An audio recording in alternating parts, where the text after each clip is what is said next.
SANDHAN, All Gujarat Integrated Classroom. સેટેલાઇટના માધ્યમથી જોડતી કડી એટલે સંધાન. Hello friends, welcome to the economics lecture.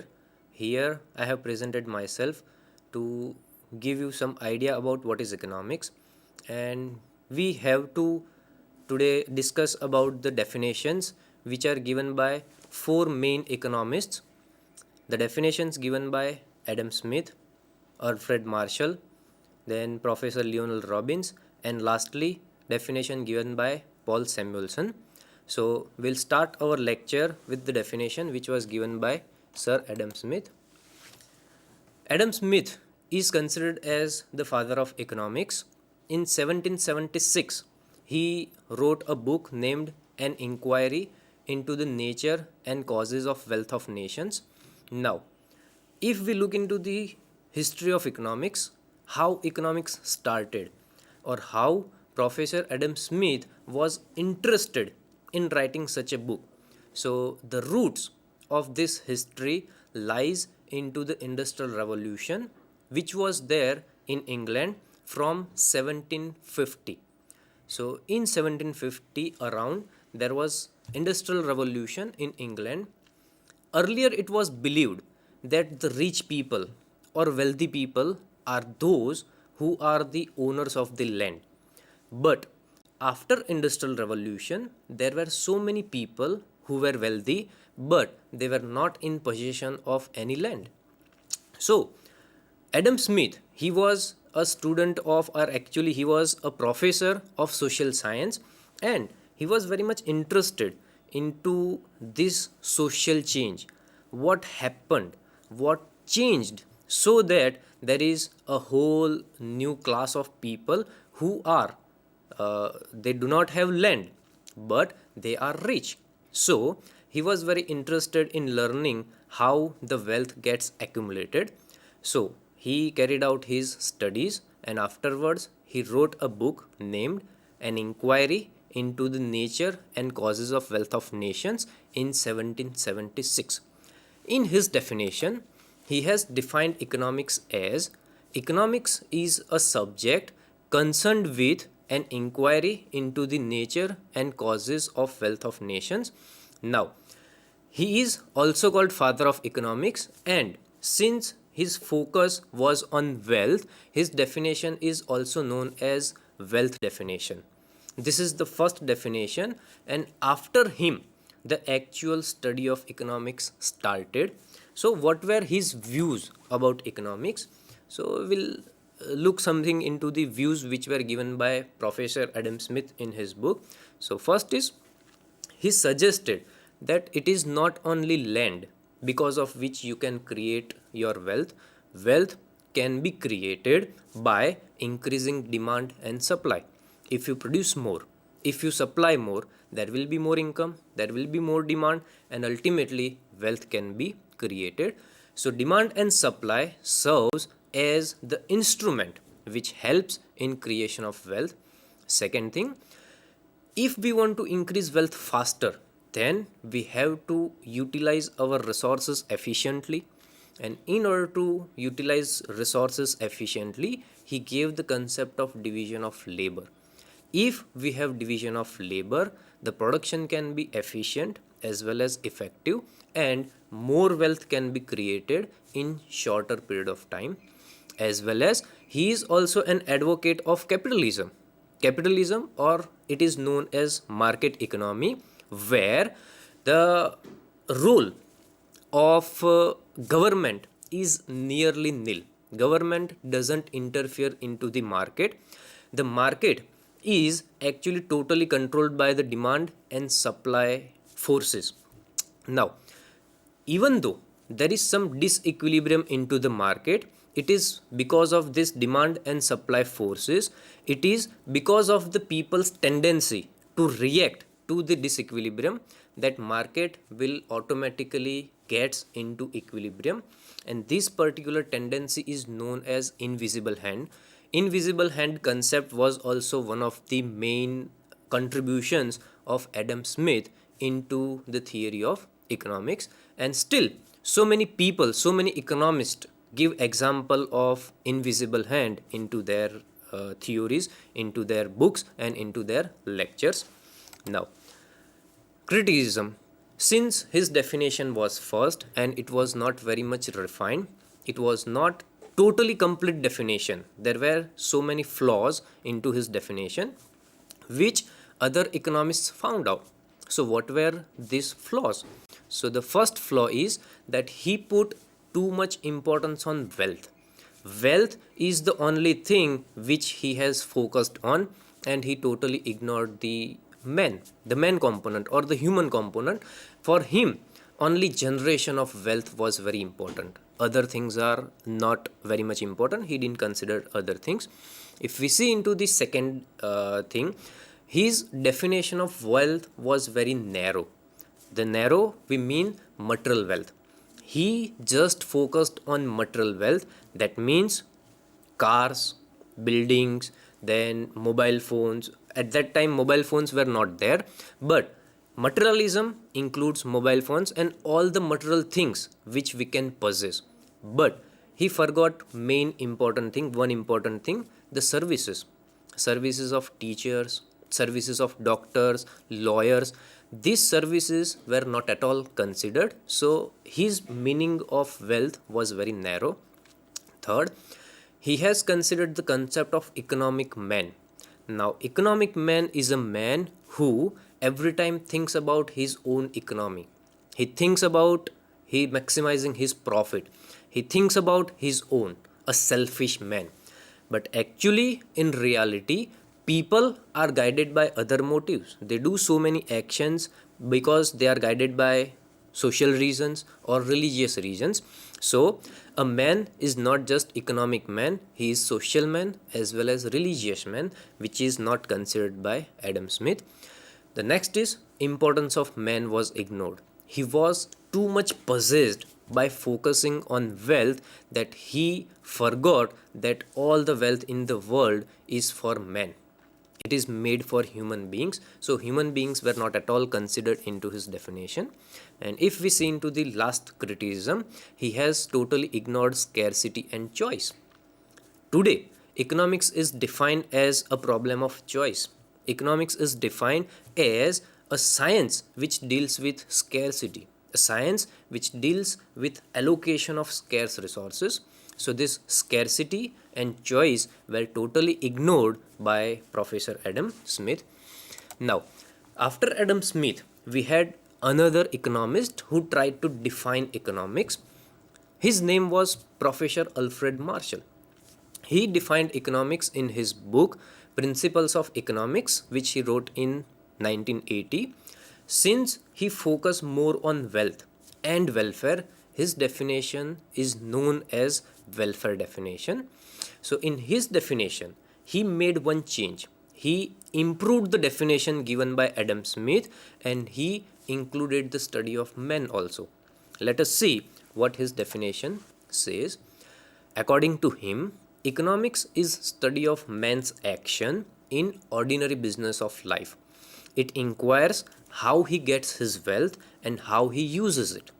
Thus, it is on one side study of wealth and on the other and more important side, it is a part of study of man. So in his definition, he has included wealth, but what he did in order to be escape from the criticism that he didn't consider man, he also included man and he gave more importance to men. Now, what were his views on economics? So views of Marshall: first, it is study of ordinary man. Now, if we have to define ordinary man, who is an ordinary man? Ordinary man is a man who is not too rich, not too poor. He is the man, we can define him as a common man. So an ordinary man is a common man who lives a normal life, who faces the common problems, the problems which are faced by the masses. So his study focused on study of ordinary man, or we can say common man. Next, he also said that economics is a social science. those who live in society. We have to study only those people who live in society. Economics is study of these people. If somebody is not living in society, if somebody has left the society, we do not consider them as part of society. We do not consider them as part of study of economics. Next thing, he focused on welfare, but he focused on material welfare. That means if assets with people increases, if wealth will with people increases, if people's well-being increases, that is the part of study of economics. So he focused on welfare of people. Now, as happened with Adam Smith, Alfred Marshall's definition was also criticized on so many grounds. Now we'll see what were the criticisms of Alfred Marshall's definition. First, he said that economics is a social science, but Lionel Robbins said economics should not be social science, it has to be human science. So, a social science studies only those people who live in society. But what about people who live outside society? Don't they face economic problems? Yes, they do. So, economics should be human science rather than social science. That was the first criticism. Second, he focused only on material goods. Again, the same mistake which was made by Adam Smith, not considering the important services of doctors, lawyers, teachers. Alfred Marshall also failed in considering the important services. So he also considered just material goods. Next, economics and welfare doesn't have directly any relationship. Yes, economics or wealth may lead to welfare, but what about the consumption of goods which doesn't lead to welfare?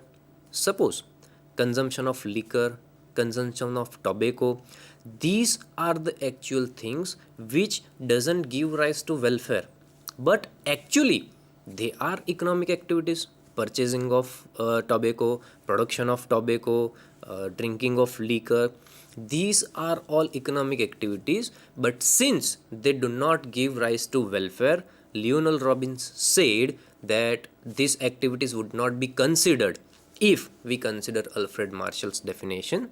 So he failed to actually consider all the economic activities into his purview. If we see next, then welfare is a vague concept. How would you define welfare? It is just like a feeling which is different for different people. If I would say you have watched some movie, but how much you like that movie? 10%, 20%, 50%. In the same manner, if you give somebody 100 rupees or 1000 rupees, how much welfare has been increased? Can it be defined? Can it be known? No, it cannot be. So, the concept of welfare is totally a vague concept. That is also one of his criticism. And last, his definition is classificatory rather than analytical.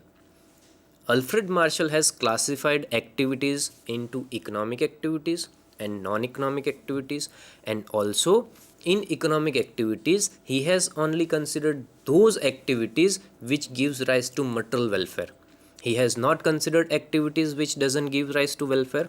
Also, he has not considered activities which are services. So, on this front, Alfred Marshall's definition was seriously criticized. Now, I mentioned Lionel Robbins 3-4 times.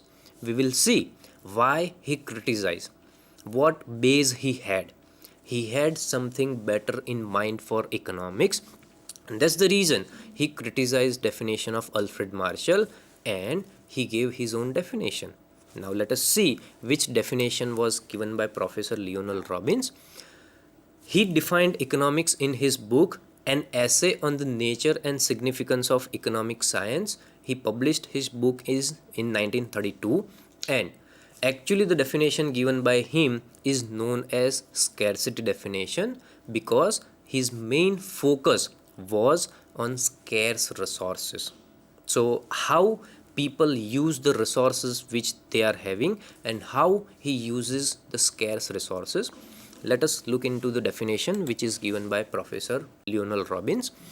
According to him, Economics is a science which studies human behavior as a relationship between ends and scarce means that have alternative uses. If we try to analyze his definition, three foundation stones come out, or there are three main points on which Professor Lionel Robbins has emphasized. Which are these three main points or three foundation stones that we would discuss and we would see. And for that matter, Lionel Robbins' definition is by far considered as one of the best definitions on the subject of economics, and his definition is used by so many economists, so many institutions, so many colleges. So, the foundation stones of his definition are: first, unlimited wants. He says that human wants are unlimited. The reason behind having unlimited wants, there are main three reasons. First, there are certain needs which we have to satisfy on continuous basis. For example, hunger. We are hungry every day, 3 times, 4 times we have to take meal. We have to make that expenses for electricity, expenses for if we have car or two-wheeler, expenses for fuel. These are the expenses which will never end. Even till the time we live, we have to make these expenses. So till the time a man lives, he has to satisfy some of the wants. So wants are continuous. Second, as we grow, our needs change, and with changing needs, we want different things. When we were small, we wanted to have toy cars, toy helicopters, or doll or something, some toys or something to play with that we wanted. As we grew somewhat older, we wanted to have bicycle. As we grew somewhat older, we wanted to have bike, we wanted to have mobile. As we grow some older and we started earning, we wanted to have car, big house. So as humans progress, as